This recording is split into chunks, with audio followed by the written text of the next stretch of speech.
Bueno, siendo ya las 9, les doy la bienvenida a todos al segundo día de la Escuela Absorción y Ambiente. En el día de hoy vamos a comenzar con una charla por el doctor Antonio Gil Bravo, de la Universidad Pública de Navarra, en España. El doctor Bravo es doctor en Ciencias Químicas por la Universidad del País Vasco, es catedrático en Ingeniería Química de la Universidad Pública de Navarra, ha centrado su labor investigadora en la aplicación de la catálisis heterogénea a la resolución de problemas medioambientales y energéticos. Los procesos de absorción, tanto en fase gas como en fase acuosa, y la valoración de residuos industriales también se encuentran entre sus intereses de investigación. Bueno, sin más, vamos a pasar a comenzar con la charla. Si el doctor Bravo está listo, podemos comenzar con ella. Si quiere compartir pantalla, lo voy a activar.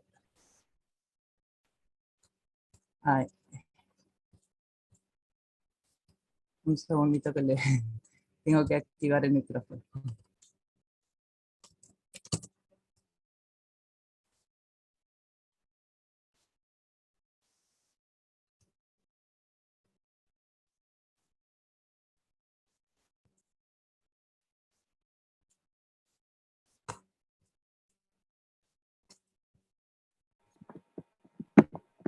Ahí está. ¿Listo?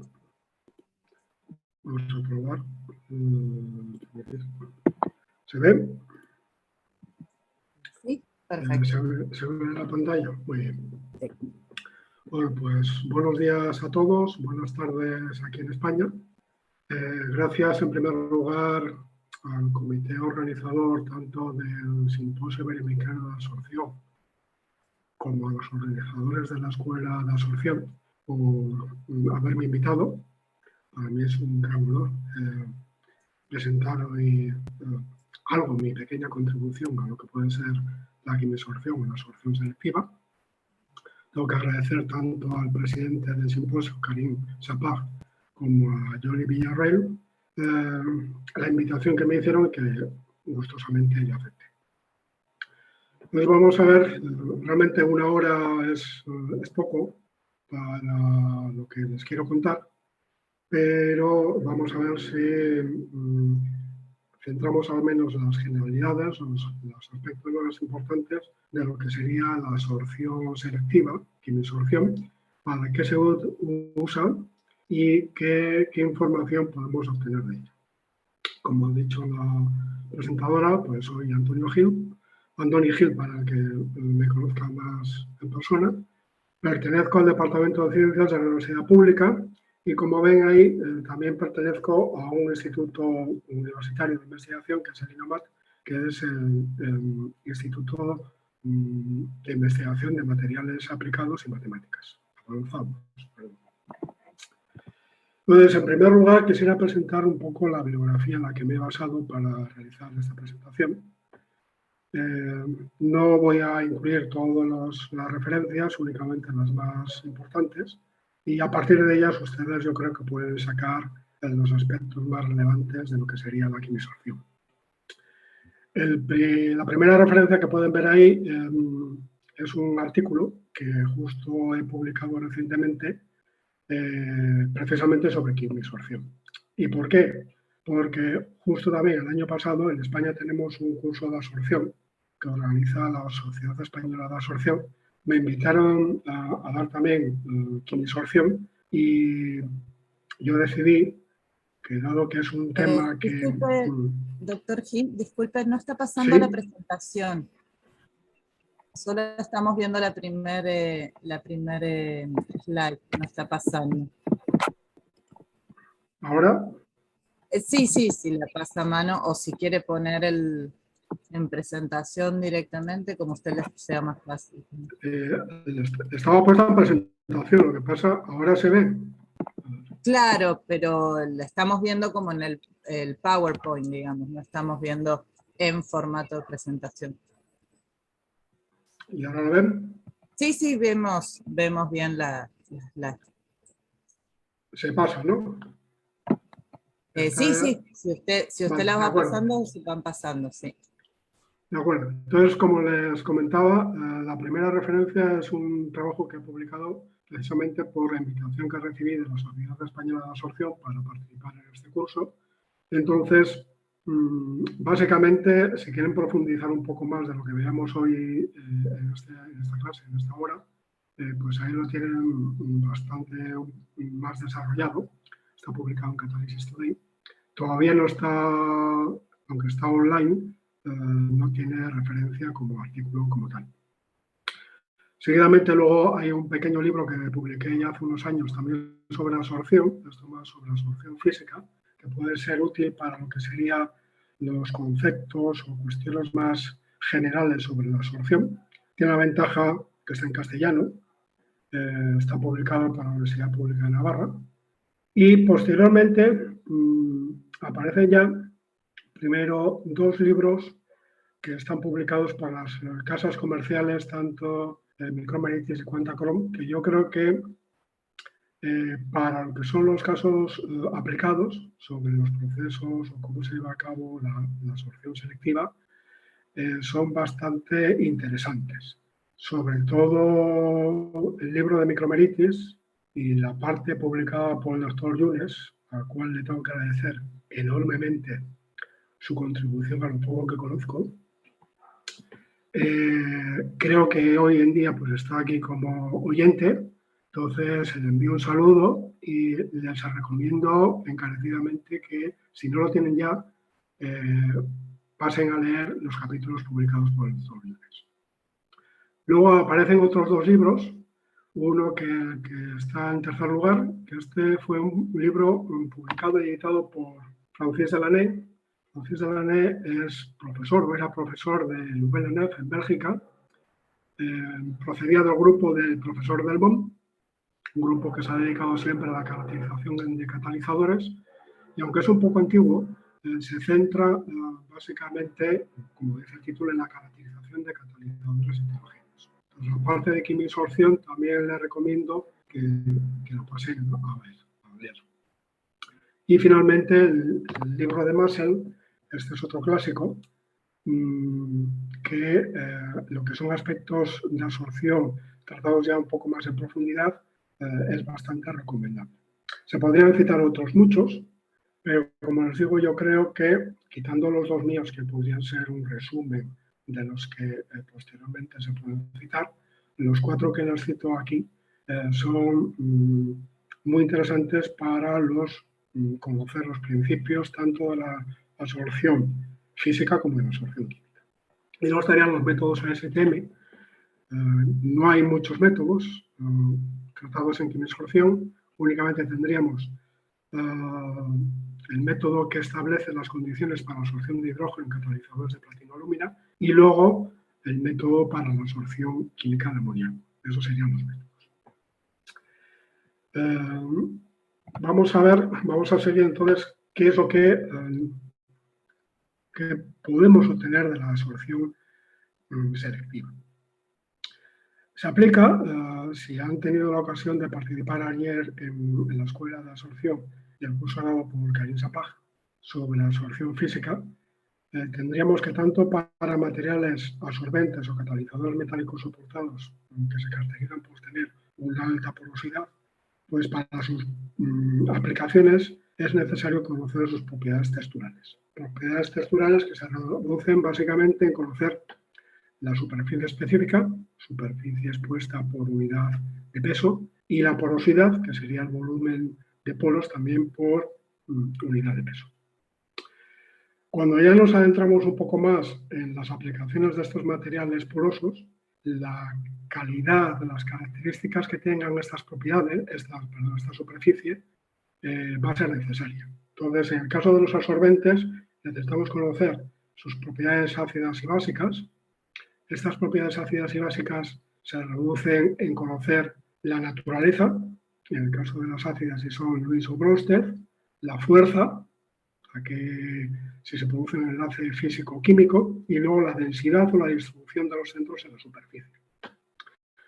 En los catalizadores metálicos soportados tendríamos lo mismo, propiedades ácido-básicas, pero dado que aparece también el metal, vamos a tener que conocer cómo se distribuye esta fase metálica en la superficie del soporte.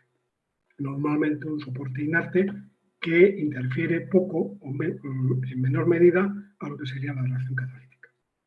Entonces, conocer la distribución del metal, la distribución sería cuántos átomos metálicos tenemos accesibles en superficie en función de la cantidad de metal que nosotros hemos introducido y que será activo a la reacción catalítica, es, no digo importante ya, sino es trascendental a la hora de evaluar el comportamiento catalítico del catalizador. Entonces, para determinar esta distribución, esta superficie, cuántos metales, cuántos átomos metálicos tenemos en superficie, una de las posibles técnicas que podemos utilizar es la absorción selectiva de gases. Entonces, lo mismo que ocurre con la absorción física, la determinación de estos metales en superficie la vamos a realizar, la vamos a estimar de manera indirecta. De manera indirecta, ¿qué quiere decir?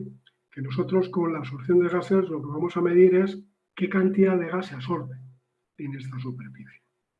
Entonces, con esa cantidad, normalmente la vamos a expresar con un volumen, nosotros vamos a tratar de estimar, conocer qué tiene la reacción o los reactivos accesibles en la superficie del catalizador. Lo mismo que veían ayer, o que han visto cuando se habla de absorción física, tenemos diferentes métodos o varios métodos para determinar un volumen de monocapa. Y a partir de ese volumen de monocapa, obtenido por el método BET, por el método Langmuir, por el método Dubinin, como quieran, nosotros posteriormente calculamos una superficie específica. Pues aquí vamos a hacer prácticamente lo mismo. Vamos a tener un volumen y con ese volumen absorbido, insisto que lo vamos a determinar de manera indirecta, qué características puede tener este catalizador metálico. Lo mismo con las propiedades ácidas y básicas. Vamos a tener un volumen, ya sea de amoníaco, de CO2, en el caso de los catalizadores metálicos, de monóxido de carbono, de hidrógeno, etc. En el caso de los catalizadores, eso nos va a permitir calcular una dispersión, nos va a permitir calcular una superficie metálica, nos va a permitir calcular un tamaño de partícula de metal. Y con eso, nosotros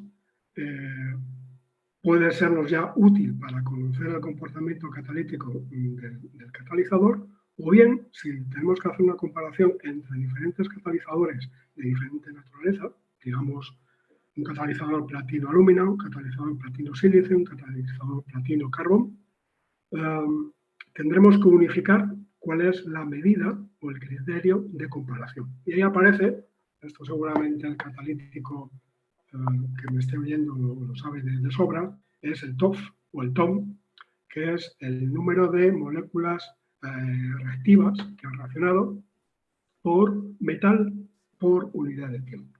Entonces, es necesario conocer... Disculpe, ¿sí? señor Gil. De nuevo, nos quedamos en la slide 3. No sé si... No, todavía no lo he pasado. Pues disculpe, está bien. Vale. Sí. Entonces, tendríamos el TOF o el TOM. Entonces, estoy adelantando conceptos, justificando qué es lo que nosotros vamos a necesitar o por qué necesitamos determinar la quimisorción. Este es el interés de la absorción selectiva. Entrando ya un poco en materia, entonces, inicialmente lo que vamos a intentar es diferenciar la fisisorción y quimisorción.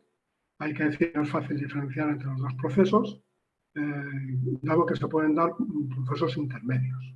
Entonces, si tenemos una absorción física puramente, nitrógeno a baja temperatura en un carbón que no esté activado superficialmente, pues sí que tendremos una absorción física, mientras que si tenemos un catalizador platino-alúmina, donde estamos utilizando monóxido o hidrógeno, tendremos una quimisorción. Se pueden dar, claro, estas situaciones intermedias. Entonces tendremos la absorción física, es una interacción de tipo Van der Waals, mientras que en la absorción química se pueden formar enlaces o, en general, existe un intercambio electrónico entre el gas, la molécula gaseosa y la superficie. Se puede también dar una absorción activada o no activada. En este caso estaríamos hablando de quimisorción. Se da uno u otro proceso en función de la temperatura. Y también, en el caso de la absorción química, hay que hablar de absorción fuerte o débil. Aquí interviene sobre todo cuando estamos hablando de una quimisorción en dinámico, en flujo. Hablando un poco sobre las características, esto es lo clásico que se suele decir, características de la absorción física y de la absorción química, por diferenciar un poco. Tendremos que la absorción física es un proceso isotérmico, caracterizado por entalpías bajas, entre 20 y 40 kJ/mol o menos. La superficie no se modifica, como es un proceso de absorción físico, pues el material poroso queda, vamos a decir, reutilizable posteriormente. Se produce una absorción multicapas, se va a llevar a cabo una condensación. Esto es lo que nos permite a nosotros calcular la estimación de un volumen de monocapa y el volumen de poros. La absorción, esto es importante, aumenta al disminuir la temperatura. Eso es lo que nos permite llevar a cabo una absorción multicapas. El equilibrio se alcanza rápidamente y la velocidad de absorción también es rápida. Absorción reversible, de absorción a presión reducida en función con la temperatura, y que la absorción, esto también es importante, física no es específica, es decir, se cubre toda la superficie del material poroso. En el caso de la química, pues tendríamos la formación de enlaces, también es un proceso exotérmico, los calores que se liberan son superiores a los anteriormente indicados. Se puede alcanzar inclusive más y ahí estaríamos hablando ya de la formación de enlaces. La integración es fuerte, es específica en centros de absorción, entonces por eso en ocasiones se denomina también la absorción selectiva y eso nos permite a nosotros identificar estos centros de absorción. Un punto importante que se va a necesitar posteriormente para determinar superficies metálicas es conocer la estequiometría, es decir, cuántos átomos de absorbente en superficie se unen con el absorbato, con la molécula que nosotros estamos utilizando para identificar estos centros de absorción. Estos son uno de los variables o de los parámetros críticos. Uno puede emplear 1, 2, 0,5, pero realmente exactamente no es conocido. La molécula absorbida no mantiene su identidad por la fuerte absorción que se produce. La absorción es en monocapas y luego para la absorción es necesario sí o sí calentar y reducir la presión. Identificando un poco más, hablando de lo que son los potenciales de Lennard-Jones, tienen a la izquierda lo que sería la diferenciación entre la absorción física y la absorción química. Como si alguno no está identificado con estos potenciales de Lennard-Jones, pues el potencial empieza a bajar en energía al aproximarse a la superficie y cuando se aproxima mucho, como existen fuerzas de repulsión, pues se produce la repulsión de la molécula que se está absorbiendo a la superficie. De ahí que se crea un potencial de absorción. Hay que diferenciar entre la absorción física y química porque, claro, cuanto más cerca nos acercamos a la superficie, pues más se ha atraído la molécula y por lo tanto hay que hablar de una interacción mucho más fuerte. En el caso de la absorción química, tienen a la derecha las posibilidades de la absorción molecular activada disociada y no disociada activada, cuando estamos hablando de una absorción de una molécula diatómica que se puede romper y unir por sus átomos. Esto es el caso, por ejemplo, de la molécula de hidrógeno, que normalmente se absorbe en sus átomos. Vamos a pasar ya a describir, y nos meteremos ya en materia, en lo que es la absorción química. Entonces, en una primera parte de esta presentación, lo que les voy a presentar es la absorción química para identificar las superficies metálicas y a continuación pasaré a lo que sería la absorción química para analizar las propiedades ácido-básicas de materiales, bien absorbentes, bien catalizadores metálicos. El procedimiento experimental para llevar a cabo esta absorción son básicamente tres. Hablaremos del método estático, es decir, vamos a trabajar a presiones. donde nosotros vamos a recopilar presión frente a volumen absorbido. Construiremos la isoterma de absorción y de aquí podremos determinar el volumen absorbido. Es prácticamente lo mismo que lo que se hace con la absorción física para obtener las isotermas de absorción de nitrógeno, de CO2, de argon, de cualquier gas que ustedes consideren. Luego tendríamos, luego me pararé un poco más en lo que son los dibujos, el método dinámico, el flujo, a una temperatura que también lo que vamos a recoger es el volumen absorbido. Básicamente lo mismo que el anterior, lo único que nuestra muestra va a estar continuamente tratada en un flujo que suele ser helio o nitrógeno, depende del gas que vayamos a utilizar para el proceso de absorción, y posteriormente esto nos va a permitir, previa calibración de la señal, determinar o obtener un volumen absorbido del gas que nosotros estamos obteniendo. Este método dinámico también nos permite trabajar en temperatura programada, lo que es la TPD o DTP, y también nos permite determinar un volumen de absorbido en función de la temperatura de absorción. Y finalmente hay otro método menos usado, yo creo que la precisión es un poco menor, que es el método gravimétrico. Es decir, si ustedes están absorbiendo un gas y ahí están obteniendo la isoterma de absorción, lo que están midiendo es el gas sobre la muestra, lo que no se ha absorbido en el sólido. Y por diferencia pueden estimar lo que se ha absorbido. El método gravimétrico precisamente lo que estima es lo que se ha absorbido. Entonces ahí tendríamos la cantidad en masa de componente absorbido. Todos estos son básicamente los procedimientos experimentales.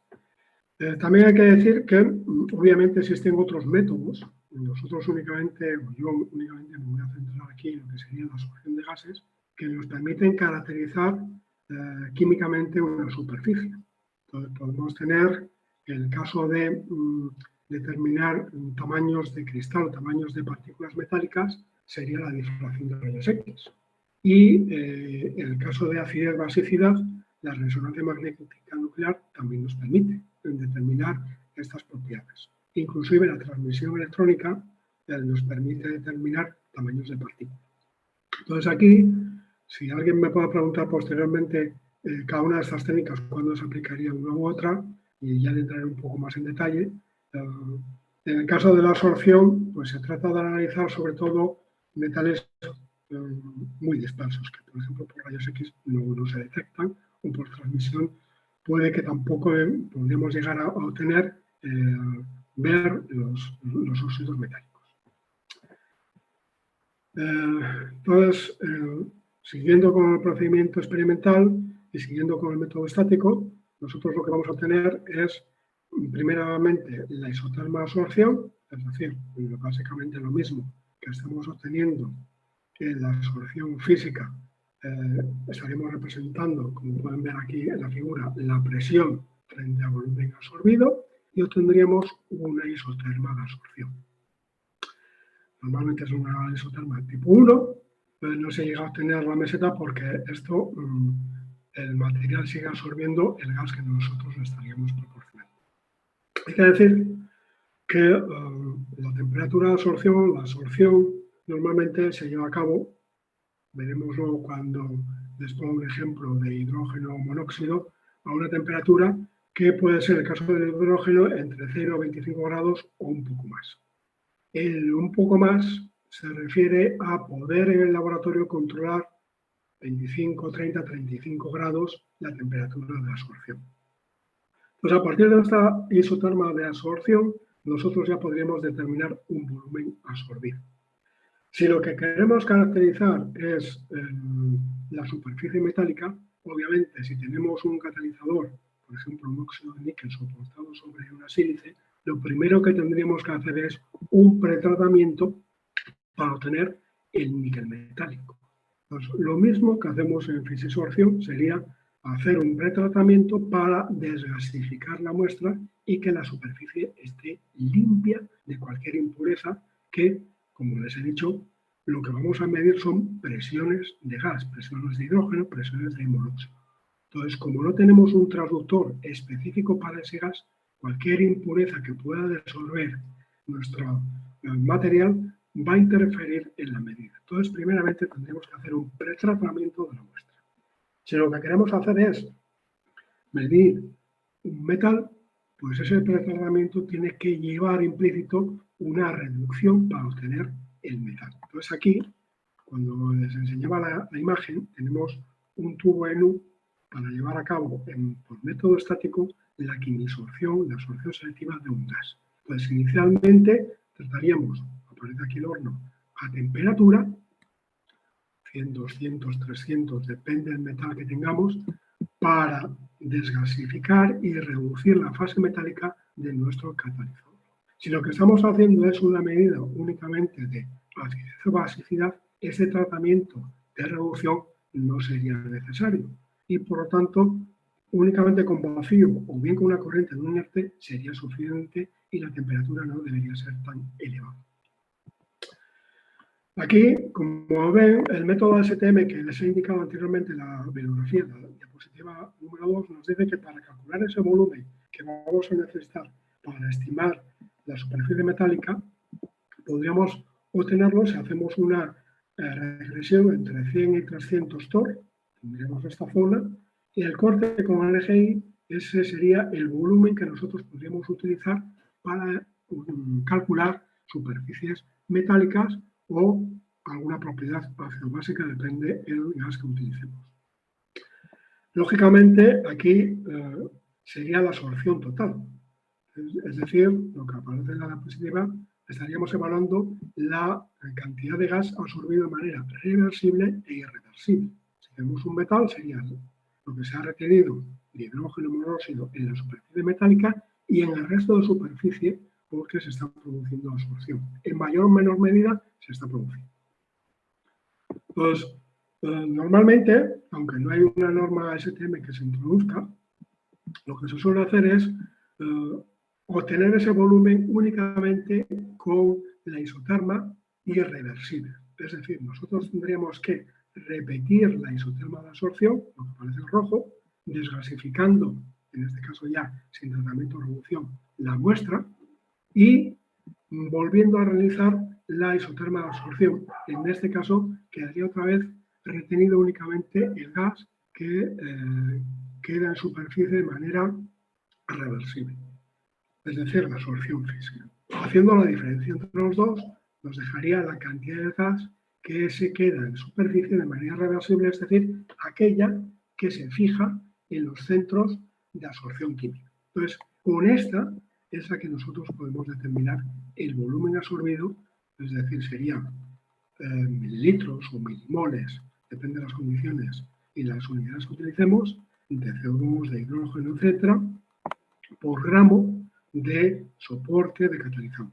Y ese es el volumen que nosotros vamos a utilizar posteriormente para cuantificar y determinar otras cantidades interesantes para caracterizar nuestros materiales. En el caso del método dinámico, lo que tenemos es, vamos hacia atrás, sería, aquí tenemos el método dinámico, en el estático lo que vamos a medir son presiones y volumen. Al final lo que estamos aplicando en este método estático es P por 1 igual a RT, mientras que aquí en el método dinámico lo que tenemos es, en este tubo LU, vamos a poner la muestra y vamos a hacer pasar una corriente de un inerte y sobre ese inerte, ese transportador que va a pasar a través de nuestra muestra, le vamos a inyectar el gas sensible de absorción selectiva. Puede ser hidrógeno, puede ser monóxido, etc. Y en una primera instancia lo vamos a hacer también a una temperatura baja.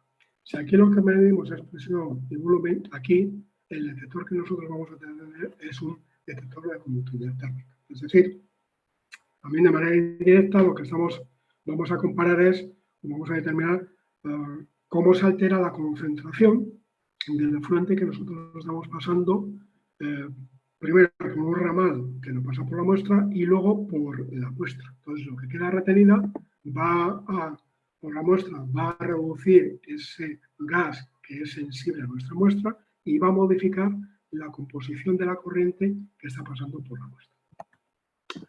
Entonces, nosotros lo que vamos a hacer es, ven aquí en esta figura donde aparecen estas montañitas, estos picos, los más tenues, implica que nosotros estamos inyectando sobre la muestra volúmenes conocidos del gas sensible a la absorción selectiva. Puede ser, por ejemplo, hidrógeno.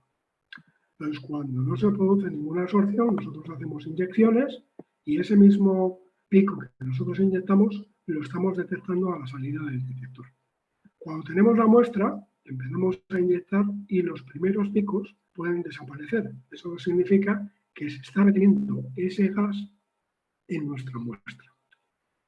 Entonces, a medida que vamos inyectando, la muestra se va saturando y llega un momento en que todo lo que nosotros inyectamos sale por la salida del detector.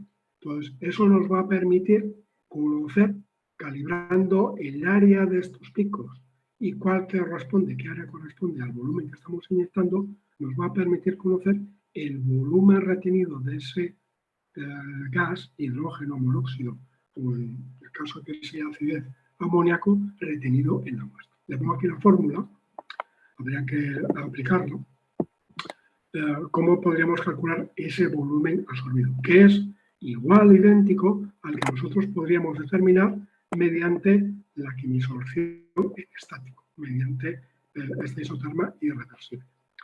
Aquí les pongo un esquema un poco más simple de lo que está pasando dentro de nuestra muestra. Este método es bastante más utilizado por la sencillez, por la rapidez. Aquí no hay que construir isotermas de absorción. No hay que llegar al equilibrio. Como siempre, en los procesos de absorción física o química, cada uno de estos puntos es un punto de absorción en equilibrio. Por lo tanto, hay que esperar a que se alcance el equilibrio para construir la isoterma de absorción. Mientras que aquí no esperamos el equilibrio. Justo lo único que vamos a hacer es esperar que alcance la línea base y ya les digo que en algunos casos ni llega a la línea base, tendríamos que inyectar. Llegaríamos a que se repitiese más o menos lo que es el volumen que estamos nosotros inyectando, pararíamos el experimento para determinar rápidamente este volumen, porque si seguimos haciendo pasar hidrógeno o nitrógeno a través de la muestra, algo de lo que se ha absorbido en nuestra muestra se puede eludir. Entonces estaríamos teniendo problemas, errores a la hora de determinar ese volumen absorbido. Entonces, como os digo, tiene gran rapidez, no hay que calcular, como en el caso de las isotermas de absorción, los equipos estáticos, el volumen muerto, y la cantidad de muestra a utilizar también es pequeña. Entonces, por eso pues es bastante aplicado. Tiene limitaciones, por ejemplo, cuando se utiliza cobalto, pues el cobalto la interacción es bastante débil, entonces uno empieza a inyectar volúmenes y aquello no se satura nunca y es difícil calcular volúmenes absorbidos para luego poder aplicar y calcular superficies metálicas o dispersiones. Entonces, cuando tenemos el catalizador metálico, ese volumen que nosotros hemos utilizado, hemos medido, bien de manera estática, bien de manera dinámica, ¿cómo lo vamos a utilizar para calcular, para cuantificar superficies metálicas, dispersiones, tamaños de partículas, etc.? Pues aquí les incluyo lo que serían unas fórmulas, que realmente es únicamente una transformación de ese volumen en lo que sería la superficie. Es muy parecido a lo que uno hace en fisisorción con el volumen de monocapa para calcular la superficie específica. Entonces, normalmente los gases más empleados son hidrógeno y monóxido. Luego les comentaré cuáles son las ventajas y desventajas de utilizar uno y otro. Entonces, primeramente, empezamos determinando el número de átomos metálicos en superficie, que sería esta primera expresión de aquí, donde tenemos el volumen de hidrógeno obtenido, bien estático o dinámico, multiplicado por el número de Avogadro, el factor estequiométrico y el volumen molar. Entonces, aquí aparece el primer, vamos a decir, inconveniente, saber si estamos utilizando el hidrógeno y estamos intentando caracterizar una superficie metálica, cuántos átomos o cuántas moléculas de hidrógeno le correspondería a cada átomo metálico que nosotros tenemos en superficie. Entonces, esto ya está más o menos estipulado para algunos metales, por ejemplo, platino, níquel, cobalto. Entonces, sería un átomo de hidrógeno por cada átomo de platino, entonces es una relación estequiométrica 1, o si tenemos en cuenta de moléculas, pues sería 2,1. Si tenemos que estudiar otro tipo de metales, pues tendríamos que revisar, investigar qué tipo de factor estequiométrico vamos a necesitar. Este es el primer inconveniente que vamos a tener. En el caso del monóxido, como veremos, pues aquí ya hay otros inconvenientes que pueden aparecer. También les digo, aquí será necesario tener la forma metálica del platino, del níquel, del cobalto, y por lo tanto es necesaria una reducción, como les he dicho, una reducción. Si alguien no sabe a qué temperatura tiene que reducir para obtener la fase metálica, pues lo primero que tendría que hacer sería una reducción en temperatura programada, lo que vulgarmente, obviamente, se denomina TPR o RTP. Con eso podría conocer a qué temperatura habrá que reducir para tener o no, o si no es toda la cantidad de metal reducido, obtener la máxima cantidad metálica reducida. ¿De acuerdo? Obviamente, estas técnicas que estamos hablando aquí de quimisorción con estos gases no son utilizables cuando tenemos óxidos metálicos. Por ejemplo, si queremos caracterizar o analizar la superficie metálica de manganeso, pues no sería posible porque no vamos a poder reducir a temperaturas, vamos a decir, normales, para tener manganeso metálico. En esos casos, pues recientemente, creo que es el profesor Watch, creo que se pronuncia así, si alguien está interesado, se le puede pasar la referencia, es un Journal of Catalysis del año pasado, ha propuesto un método para caracterizar los óxidos metálicos en los que se emplea metanol como el proceso de absorción selectiva. Entonces les indico, esto es únicamente para aquellos metales que se puedan reducir. Y aún así, pues tendríamos que ver las condiciones y qué problemas puede tener cada sistema. A la derecha pues tienen las otras ecuaciones. La primera es la superficie metálica, serían metros cuadrados de metal por gramo de catalizador de sólido. Y abajo tendríamos lo mismo, pero en lugar de gramo, sería una superficie específica por unidad metálica. Entonces aquí, aparte del factor estequiométrico, pues hay que conocer cuánto ocupa. Pues eso tendríamos que tener información, caso platino, de níquel, cobalto, y obviamente tendríamos que conocer cuánto porcentaje de metal tenemos en el catalizador, contenido analítico. Para calcular la dispersión, tamaño de partícula, y algo también importante desde el punto de vista catalítico es el grado de reducción, tendríamos otras expresiones. En el caso de la dispersión metálica se podría definir como átomos activos en superficie por átomos totales. Es decir, si yo he introducido en mi catalizador un 10% de óxido de níquel, pues no todo el níquel lo tengo en superficie, no todo el níquel lo tengo accesible a mis moléculas reaccionantes. Entonces, tengo que saber. Entonces, eso es lo que me va a repercutir a mí en que un catalizador sea más o menos activo. Entonces, la dispersión se calcula pues teniendo en cuenta los átomos totales, que sería pues análisis químico, o átomos en superficie, que esto es lo que yo calculo por absorción química, y extendidos en cuanto a fórmula, pues ven aquí. Aquí este XM se me ha saltado, es precisamente lo que antes ya estaba llamando el factor estequiométrico. Se me ha saltado, no puedo corregir a última hora la expresión, pero este XM es el factor estequiométrico.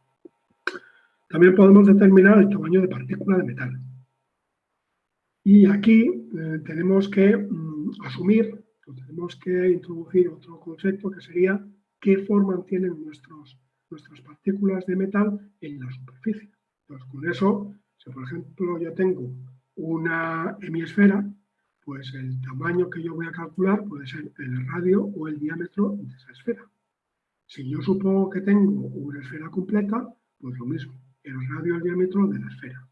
Si estoy suponiendo que lo que tengo es un cubo, pues normalmente el parámetro característico que yo puedo calcular es el lado del cubo. Entonces aquí, este tamaño de partícula depende de la geometría que yo esté considerando. Normalmente se supone que es una semiesfera o una esfera, y lo que tendríamos que calcular, utilizar para calcular, sería esta expresión 6, normalmente pues aquí aparece 6 dividido la densidad del metal, este valor, esta constante puede ser diferente porque ya está introducido la densidad del metal, dividido por la superficie metálica, e importante, hay que tener en cuenta el grado de reducción. ¿A qué me refiero? Si ustedes tienen platino soportado, y lo están reduciendo a, digamos, 200, 300 grados, básicamente todo el platino que hemos introducido, 1 o 2%, lo vamos a tener en fase metálica. Entonces, normalmente aquí el porcentaje de reducción va a ser 1 y nos aplica. Pero si tenemos óxido de níquel, el óxido de níquel, depende a qué temperatura, si depende a qué soporte, no vamos a reducir todo el níquel, todo el óxido de níquel que podamos introducir. Entonces, puede haber una fracción que no reduzcamos y que, por lo tanto, no va a contribuir a la absorción selectiva, no va a contribuir al comportamiento catalítico de nuestro catalizador. Entonces, eso hay que también calcular, hay que introducirlo aquí. Si tenemos un níquel-alúmina, pues la alúmina reacciona con el níquel, dando lugar a la espinela al aluminato de níquel que no es activo ni en la reacción ni en la absorción selectiva. Entonces, eso va a reducir que si es un 10%, no tengamos un 10% de óxido de níquel, sino que tengamos mucho menos y que, por lo tanto, tengamos que determinar el diámetro correctamente aplicando este factor.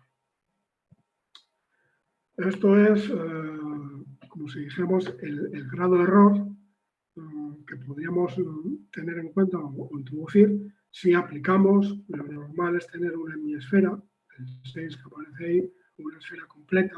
Suponemos que es todo eso que tenemos soportado en nuestro catalizador, pero que puede ser que no tengamos estas geometrías, sino que tengamos otras mucho más achatadas, o que se suele decir que tengamos un efecto SMSI, y que por lo tanto este diámetro que estamos calculando sea erróneo. Y lo que estamos representando es, en función de esta geometría, el grado de error que podríamos cometer. ¿Cómo se puede controlar esto? Estas geometrías, pues estas geometrías se controlan por el método de preparación de nuestro catalizador. Si es una impregnación húmeda o humedad incipiente, lo que vamos a tener es una miniesfera o una esfera completa. Existe poca interacción con el soporte, pero si existe una gran interacción, bien intercambio iónico o precipitación depósito, pues aquí la geometría tiene que ser otra. Entonces, aquí aparecen factores, como ven, el factor estequiométrico, las geometrías que tengamos en la partícula, que son críticas a la hora de calcular correctamente un diámetro de partícula, una superficie específica y una dispersión. Comparando un poco la absorción de hidrógeno y la de monóxido, las ventajas y desventajas, si aplicamos hidrógeno, pues las ventajas tenemos que la absorción física en soporte es despreciable, no se absorben óxidos y la estequiometría, tanto el hidrógeno platino como cuando empleamos posteriormente con el monóxido, pues puede ser conocido. Desventajas, se pueden formar híbridos, esto afectaría la estequiometría. Esto se produce sobre todo cuando empleamos catalizadores de paladio. Ahora veremos un ejemplo, porque se puede formar un hidruro de paladio que absorbe, pero consume hidrógeno, pero no contribuye a lo que sería la absorción química que nosotros deberíamos utilizar para determinar la superficie metálica de este paladio. En el caso del monóxido, que se emplea, como indico ahí, a otro tipo de metales, tiene como ventajas que evita lo que sería el spillover y la formación de hidruros o hidridos, spillover de hidrógeno, que es la difusión del hidrógeno bien en la fase metálica, bien en el soporte, pero tiene una desventaja, en el caso de utilizar el monóxido de carbono, de que, claro, es un buen acomplejante de que se pueden formar complejos metálicos. Y luego, que la estequiometría no es fija, puede ser una molécula con un átomo metálico, como puede ser con el platino 1,1, o bien se puede formar un puente. Entonces tendríamos que una molécula de monóxido se une a dos átomos de platino. Entonces la relación es 0,0. Entonces les recomiendo que si va a utilizar hidrógeno, monóxido o cualquier otro gas, pues lo primero que habría que documentarse es la estequiometría, condiciones de temperatura de absorción, etc. Como un ejemplo, en el caso de paladio, catalizadores de paladio, tenemos aquí que si llevamos a cabo pues, la absorción, como método dinámico, la absorción con monóxido, se observa que se subestima la dispersión del paladio si se compara con lo que se puede obtener a partir de la transmisión electrónica de microscopía. Entonces lo que se propone es llevar a cabo una valoración con hidrógeno-oxígeno y posteriormente llevar a cabo usos de monóxido. Entonces esa sería la serie. Entonces primeramente lo que hacemos es, hacemos la purga con helio, oxidamos el paladio. De esta forma vamos a tener P de X, porque el problema que tenemos reduciendo el paladio es que no sabemos si tenemos el paladio metálico o el hidrido, y posteriormente ya tenemos los pulsos de monóxido que nos van a permitir calcular la dispersión. Aquí, eso que les decía, que si hacemos pulsos, puede ser que el pico de dilución no llegue a la línea base, porque precisamente existe una interferencia con la cantidad de CO2 que se está diluyendo. Entonces, básicamente, en cuanto el pico ha bajado algo que nosotros consideremos, entonces esto habría que hacerlo directamente, experimentalmente, pues tenemos que inyectar el otro pulso y verlo cómo aplicamos la línea base para calcular el volumen absorbido de monóxido en nuestros catalizadores de paladio. Ya saben, el TCD, el detector de conductividad térmica, no ser específico, únicamente lo que nos está diciendo es que hay una diferencia de composición, pues precisamente también va a detectar la presencia de monóxido, perdón, de CO2 en la corriente de salida. Y otro ejemplo, ya para terminar lo que sería quimisorción, es un análisis de un catalizador de níquel al 11% sobre lúmina, calcinado a 400 grados y reducido a 450. Se emplea hidrógeno y monóxido a 2 temperaturas y 2 métodos. Entonces ven por hidrógeno, si hacemos la absorción a 50 y a 200, absorbiendo a 50, el volumen que obtenemos método estático es igual que el que se obtiene por el método dinámico. Si aumentamos la temperatura, el método dinámico disminuye un poco. ¿Qué quiere decir? Que hay parte del hidrógeno que no se está absorbiendo a esta temperatura porque esta técnica está favoreciendo las interacciones fuertes. Entonces, si hay algo de hidrógeno que no se absorbe fuertemente sobre, en este caso, el níquel, pues se va a desorber o va a ser arrastrado bien por la corriente del nitrógeno, lo que estamos empleando. Y ahí aparecen las diferencias. Si empleamos el monóxido a 50 grados, vean como ya existe una clara diferencia entre las dos técnicas, es decir, el monóxido se absorbe menos fuerte sobre el níquel a 50 grados y el método dinámico podemos arrastrarlo. La diferencia entre las dos, pues habría que achacarlo a la diferencia de la estequiometría de absorción entre el hidrógeno y el monóxido. Pero si nos vamos ya a alta temperatura, pues aquí las diferencias método estático con hidrógeno son claras, no achacables a lo que sería la estequiometría, pues se absorben mucho menos, y entre los dos métodos estático y dinámico existe una clara diferencia. Entonces, ¿cuál sería el volumen real al final para caracterizar la dispersión o la superficie metálica de este catalizador de níquel-alumina? Pues esto es lo que queda abierto a discusión y abierto a la aplicación catalítica que nosotros estamos empleando. Básicamente lo mismo que uno, cuando habla de fisisorción, tiene varios volúmenes de monocapa, obtenidos por varios métodos, BET, Dubinin, Lagwig, el que consideren, y bueno, ¿y cuál es el real? Pues todos son reales, lo único que son estimaciones. Entonces, lo que yo suelo aconsejar es que siempre se diga en qué condiciones y cómo se están haciendo las medidas, para que aquel que quiere comparar y repetir estas medidas, comparar estos resultados con los suyos, pues lo pueda hacer. Pasando ya a lo que serían las propiedades ácido-básicas, también que podemos caracterizar por la absorción selectiva. Como les he dicho inicialmente, pues si antes con quimisorción para caracterizar la superficie metálica lo que vamos a determinar es propiedad metálica, cuántos átomos metálicos tenemos en superficie, ahora lo que vamos a caracterizar es cuántos centros ácidos o básicos tenemos en superficie. Añadido, en el caso, por ejemplo, de acidez, que es básicamente una de las medidas más utilizables, lo que tendríamos que diferenciar, si es posible, es cuántos centros PROS tenemos, serían protones en superficie, o centros deficitarios, otra imagen que tienen aquí en la diapositiva, tenemos en superficie, o bien cuántos centros Lewis tenemos en superficie. Como les digo aquí en la diapositiva, el objetivo tiene que ser caracterizar centros de absorción. Si estamos hablando de acidez, Brewster y Lewis, la fuerza y la cantidad de estos centros. Entonces, la acidez es importante, materiales ácidos, alumina, silisalúmina, arcillas, y arcillas boronitas, saponita, arcillas pilareadas, materiales superácidos, ceolitas, carbones activados, muchos de ellos porque son aplicables tal cual como catalizadores ácidos o como catalizadores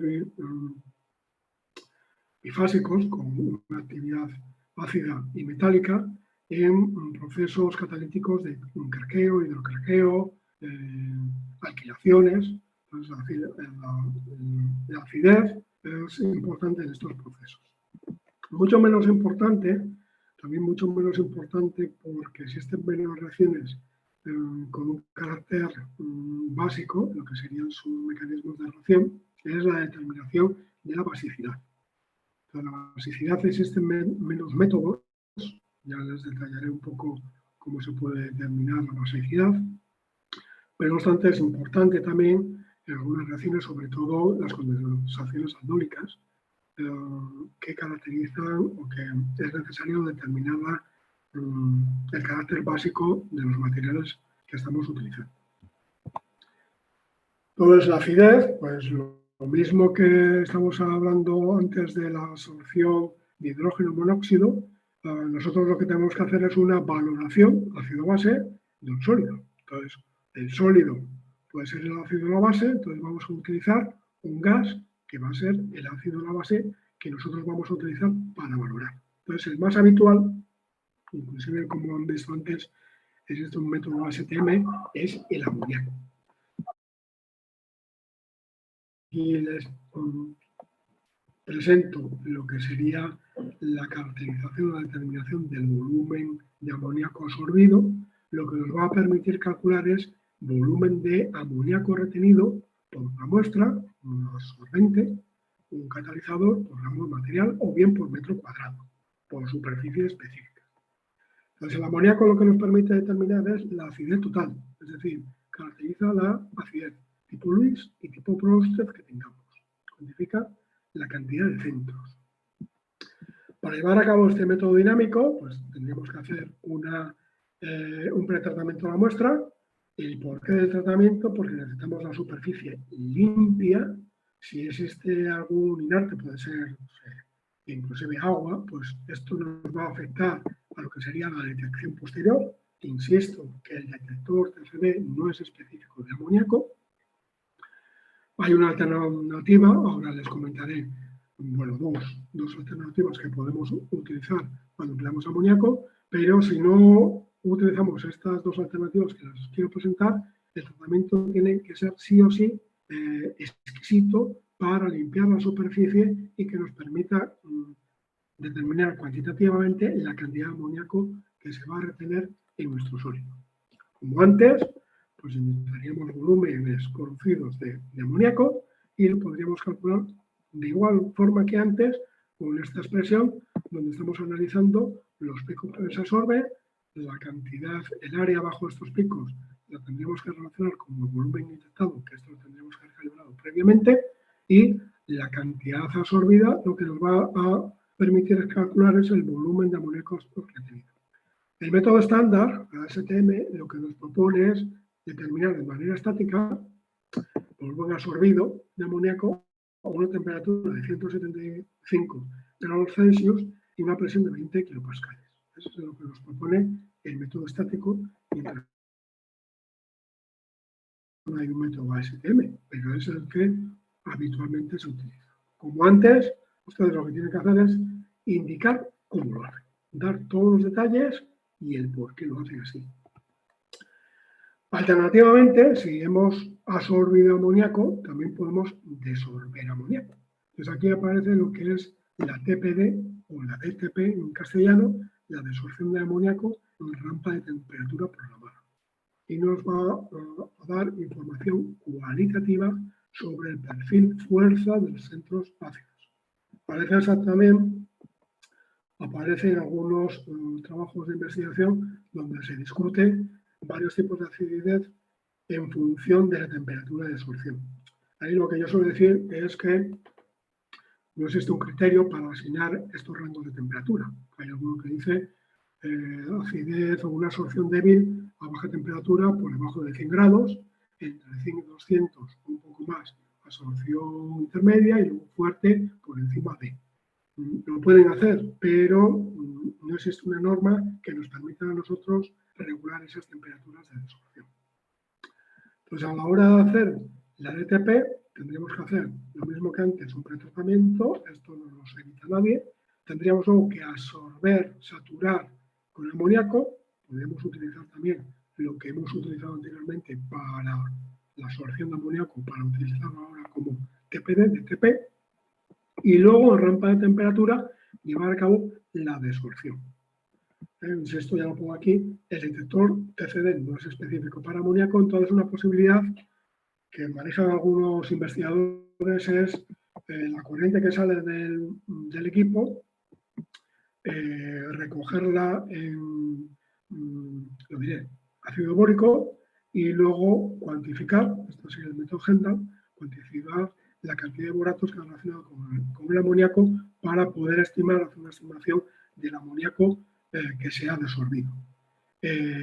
Alternativamente, claro está, podríamos determinar el amoníaco con masas, un detector masas que tengamos acoplado.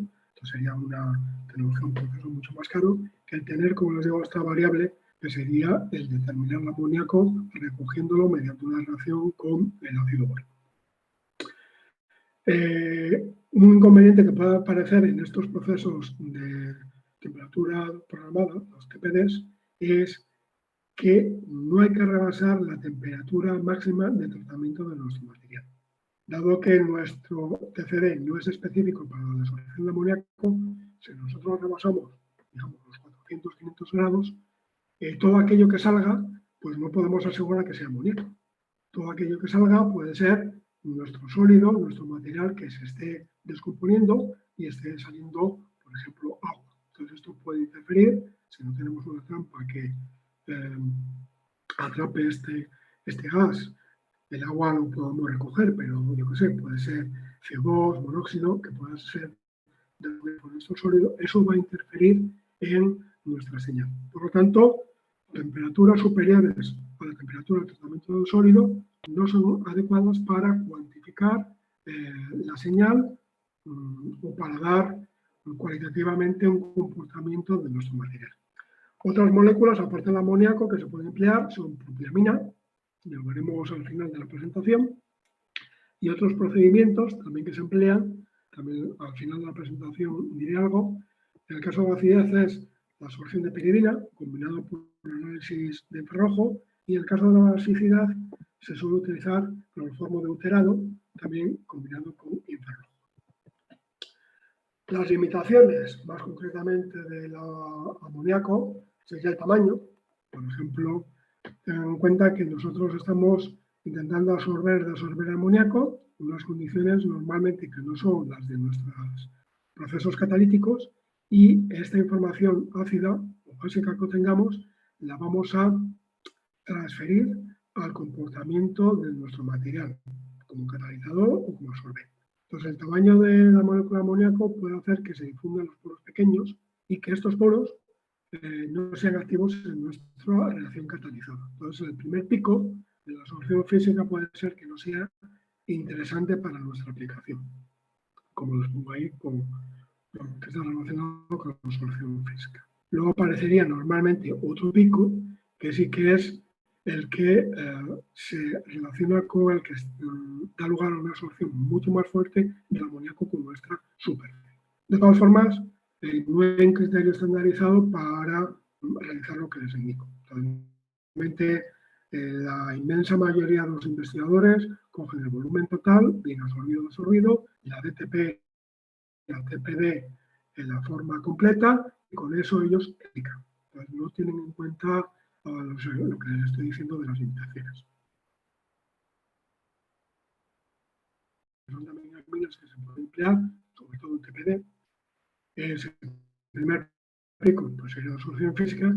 Y el segundo, el problema que hay es que a veces se desorbe y a veces también se descompone. Entonces así tenemos la isopropilamina, se descompone en propilamina. Entonces si uno no tiene un detector específico en masas para identificar estos picos, pues está suponiendo que aparece por ahí, pues es únicamente la amina, la isopropilamina.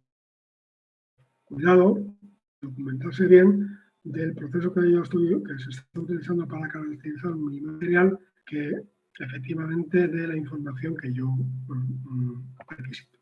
requiero. Eso sería en cuanto a los centros, ¿no? Si son Luis, Rosted o Figuez.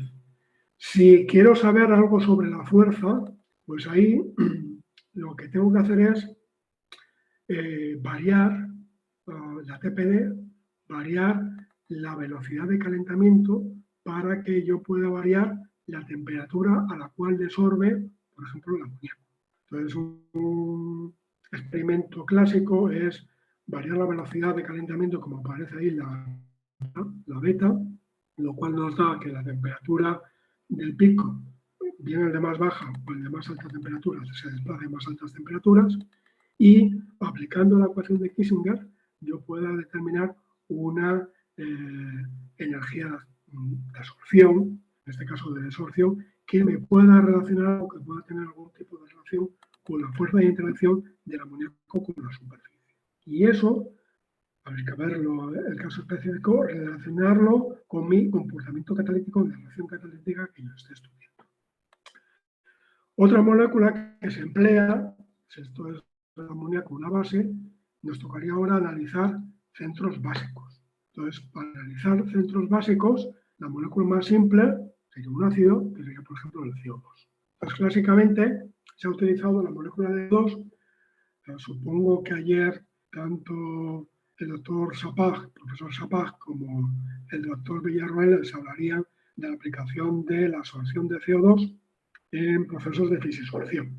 Entonces, CO2 se ha utilizado en combinación con el nitrógeno. Básicamente, bueno, el tamaño es parecido, como ven ahí, 0,30, 0,28 nanómetros, pero al ser la temperatura de absorción drásticamente diferente, el primero sería 77 Kelvin, menos 196 grados Celsius, y el CO2 normalmente es 0 Celsius, 0 grados Celsius o 25, pues eso hace que los problemas difusionales en el caso del CO2 sean menores y nos permite acceder a una textura de mayor profundidad.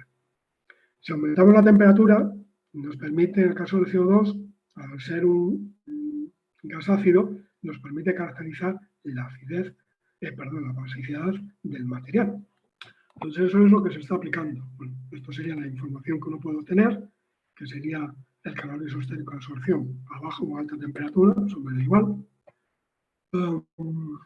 Básicamente, aplicando un método estático, nosotros tendríamos la isoterma de absorción, lo mismo que podríamos hacer con hidrógeno, con monóxido, con amoníaco, tendríamos un volumen absorbido de CO2, pero como insisto, si estamos hablando ya de quimización, intentando analizar. Aquí, en este ejemplo que les pongo, llego hasta 200.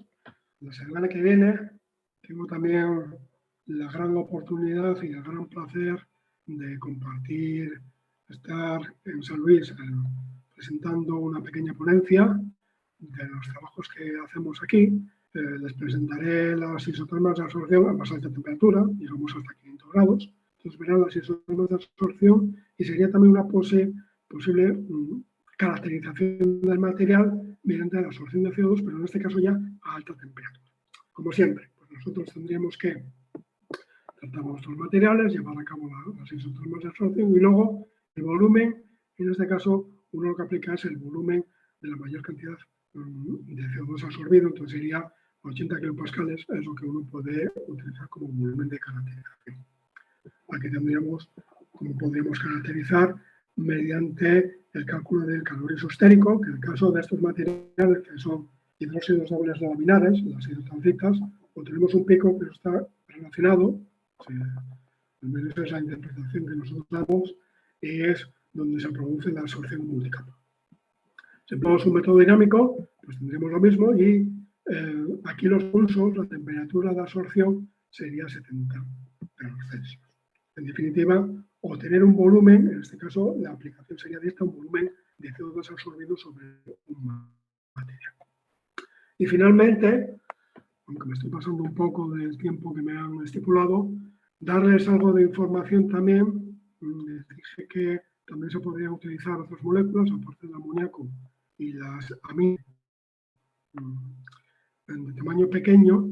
Un método clásico que se ha utilizado es la absorción de piridina sobre materiales y el análisis, aquí viene el problema, el análisis de los centros de la piridina absorbida mediante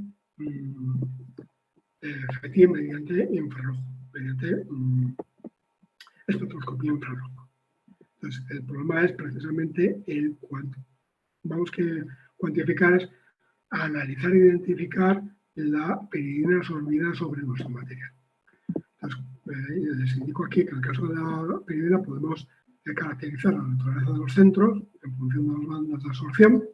Tienen aquí, he puesto como ejemplo, la del medio sería la piridina absorbida en el centro de Bronsted, donde la señal la tendríamos en 1490 centímetros al menos 1. Las otras dos serían de piridina fisiosorbida. La fuerza de la absorción sería viendo cómo evolucionan estas bandas al calentar. Entonces, en este espectro que tengo aquí, el espectro más bajo sería de una arcilla sin tratamiento, sin piridina absorbida. El primero que aparece, el que aparece aquí como A, es ese mismo material con piridina absorbida pero tratada a baja temperatura, y cómo va evolucionando estos picos de estas bandas de absorción a medida que se aumenta la temperatura. Al ser una arcilla, creo que es una mamolinita sin ningún tipo de tratamiento, pues al mínimo, a la mínima temperatura y vacío que aplicamos, pues la piridina ya prácticamente que la eliminamos. Y luego la cuantificación, pues obviamente el problema viene cómo cuantificar la piridina absorbida. Entonces ahí ya pues tendríamos que pensar antes y después de la absorción la pastilla, la cantidad de absorbato, como será una pastilla de bromuro potásico, la cantidad de material que tengamos puesto ahí, pues tiene que ser lo suficiente como que absorba la suficiente cantidad de piridina para que sea cuantificable, etc. Entonces, como ven, son métodos clásicos que en los años 80-90 tenían gran auge, sobre todo porque todavía no existían métodos comerciales, equipos comerciales que hacían este tipo de planes. Yo me acuerdo pues, que estas medidas pues, casi de la absorción de piridina que había que hacerlas de manera manual. Entonces, se desarrollaron en estos años y últimamente, si ustedes buscan bibliografía reciente, pues obviamente no hay. Entonces, sí que hay investigadores que lo aplican, no dicen muchos detalles cómo lo aplican, porque son métodos que si uno busca en los años 80-90, pues están suficientemente explicados. Entonces, los estudiantes ahora de grado, de doctorado, pues tienen los inconvenientes de que esta información, salvo que, como les digo, la bibliografía que les he indicado al inicio, pues es donde pueden tener más detalles sobre la misma. Pero si no, pues es complicado tener información sobre la absorción química actualizada. Nada más. Muchas gracias. Y si tienen alguna pregunta, pues como les digo, bien ahora por el chat, bien en la primera diapositiva estaba mi correo electrónico, andone@unabarra.es, o como quieran. Y les digo que la próxima semana pues estaré en persona en San Luis, y el que quiera discutir, hablar, conversar, opinar sobre esta presentación, sobre los resultados que estamos teniendo, pues encantado de la vida, ahí estaremos y opinaré, indicaré con mis conocimientos, grandes o pequeños, pues lo que ustedes consideren. Muchas gracias y buenas tardes. Muchas gracias, doctor Gil. Excelente presentación, muy clara. Bueno, tenemos varios minutos para preguntas, así que si los chicos quieren ir escribiendo sus preguntas en el chat, ya aparecieron algunas, así que yo voy a leerlas, así usted puede responderlas. Bueno, teníamos una pregunta de Zulma que dice que ¿cómo se determina la temperatura de saturación con el amoníaco? Pues eso es ensayo-error. Ensayo-error, uno considera, ensayo-error me refiero que uno puede considerar los 70 grados, ¿no?, como es el método más o menos estándar que habitualmente los investigadores utilizamos, o si no es ir viendo las diferentes temperaturas, absorbiendo y ver a qué temperatura a la que uno considera el máximo. Si no, esta temperatura puede ser, si uno va a aplicar estas condiciones, este volumen absorbido a una aplicación catalítica, lógicamente se tiene que aproximar lo más posible a su aplicación. Entonces, yo quiero saber qué acidez tengo en mi sistema catalítico que estoy estudiando una reacción, digamos, a 100 grados, a 50, a 200. Pues es donde esa es la temperatura que uno tiene que aplicar, que determinar el volumen absorbido. Aproximarse lo más posible a las condiciones experimentales que uno tenga. Si es por caracterizar un material, pues como digo, lo habitual, lo más representativo suele ser el 70, o si no, uno puede acudir al método ASTM, que como pareciera la diapositiva son 150 grados. Perfecto, gracias. Otra pregunta también de Zulma es en cuanto a los rangos de acidez. ¿Se refiere a que si el pico de amoníaco sale a mayor temperatura, la absorción química es más fuerte o a qué se refiere? No, normalmente cuando uno hace la TPD de amoníaco va a tener dos picos. Entonces el primer pico es la absorción física, es decir, aquello que si uno ha hecho un pretratamiento, ha pasado a amoníaco y luego ha barrido a 100 grados, todo aquel amoníaco que se haya absorbido a un poco más de 100 grados, 120, va a salir, hasta que sale otro pico que es el que se ha absorbido más fuertemente.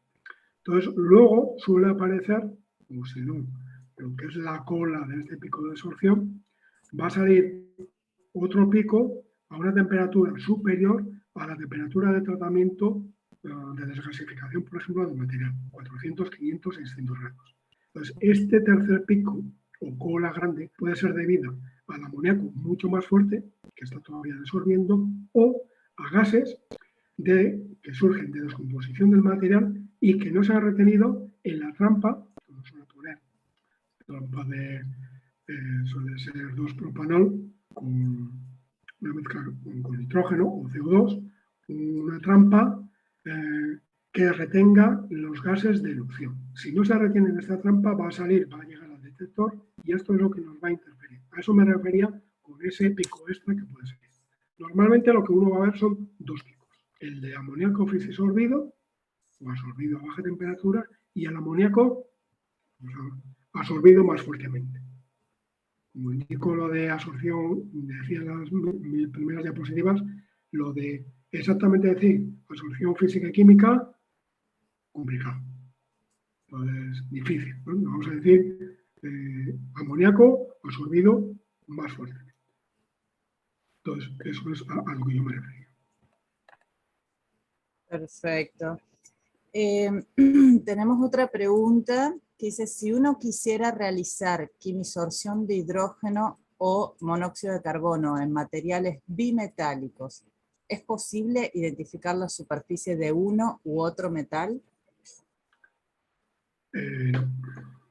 Pues ahí viene, normalmente lo que se emplea son dos metales, uno de ellos no quisorbe, puede ser, por ejemplo, las aleaciones platino o estaño. Entonces ahí uno lo que va a caracterizar es platino en superficie. Si tenemos dentro de lo que es el estaño, pues no lo vamos a caracterizar. Entonces no va a ser posible por quimisorción de gases caracterizar los dos. Entonces uno tendría que utilizar otra técnica, por ejemplo, rayos X. Pues por rayos X nosotros lo que vamos a caracterizar es óxidos metálicos cristalinos. Pues si el estaño cristaliza de manera independiente al óxido de platino, el óxido de estaño, podemos caracterizar por la ecuación de Schärfer y de ahí obtener por el ensanchamiento de los picos un tamaño de partícula. ¿De acuerdo? Entonces ahí separadamente sí. o por transmisión microscópica electrónica. Podemos determinar si podemos caracterizar por EDX donde tenemos el estaño de platino, podemos analizar separadamente los dos. Pero por quimisorción no, porque como les digo en la presentación, nosotros analizamos volumen absorbido. Volumen absorbido de hidrógeno o desorbido de monóxido y es volumen total. Entonces, no podemos seleccionar un. Claro. Después había un comentario respecto de la importancia de absorción y desorción de metanol para identificar los sitios ácidos Bronsted y Lewis. Y usted comentó en un momento que también existe un nuevo método de absorber metanol. Si pudiese comentar respecto de eso. No, yo lo que les he dicho es que lo que es quimisorción selectiva es para metales. Los metales tienen que estar reducidos porque eso es lo que absorbe como hidrógeno monóxido, si es el cobre, como sería con el óxido de nitrógeno, etc., ¿no? El problema surge para aquellos óxidos metálicos que no son reducibles. Entonces, por quimisorción no se pueden caracterizar. Entonces, el año pasado, el profesor Watch, insisto, no sé si se pronuncia así, publicó un Journal of Catalysis donde proponía la quimisorción de metanol para caracterizar óxidos metálicos soportados. Los catalizadores basados en óxidos metálicos. Entonces, es la posibilidad de utilizar la quimisorción para caracterizar estos materiales. Entonces, ¿cómo los podemos caracterizar si no? Pues, obviamente hay otras técnicas. Y otra técnica es difracción de rayos X. Entonces, por difracción de rayos X, uno puede determinar el tamaño de cristalito, no tamaño de partícula. Yo cuando les he puesto ahí la ecuación es tamaño de partícula de metal. En rayos X vamos a determinar el tamaño de cristalito. Entonces tenemos que tener un material, primeramente, que sea sensible a rayos X, que se vea la línea de difracción. Se puede no ver porque esté muy disperso, la cantidad de óxido metálico sea muy baja, que no es detectable por rayos X. O bien, que aunque sea grande, estamos hablando de 2, 3, 4, 5%, el óxido metálico no sea cristalino. Entonces tampoco vamos a ver la señal por rayos X. Entonces, si la vemos, podemos, aplicando la ecuación de Scherrer, determinar por el sentido de la banda, determinar el tamaño cristalito. Entonces, podemos hacer el proceso inverso a lo que es la quimisorción. Por quimisorción, con un volumen absorbido, vamos haciendo pasos hasta obtener el volumen absorbido y de ahí de metal. En este caso, tenemos el tamaño de cristalito y podemos ir hacia atrás para calcular lo que sería el volumen, bueno, en este caso sería la dispersión o la superficie metálica.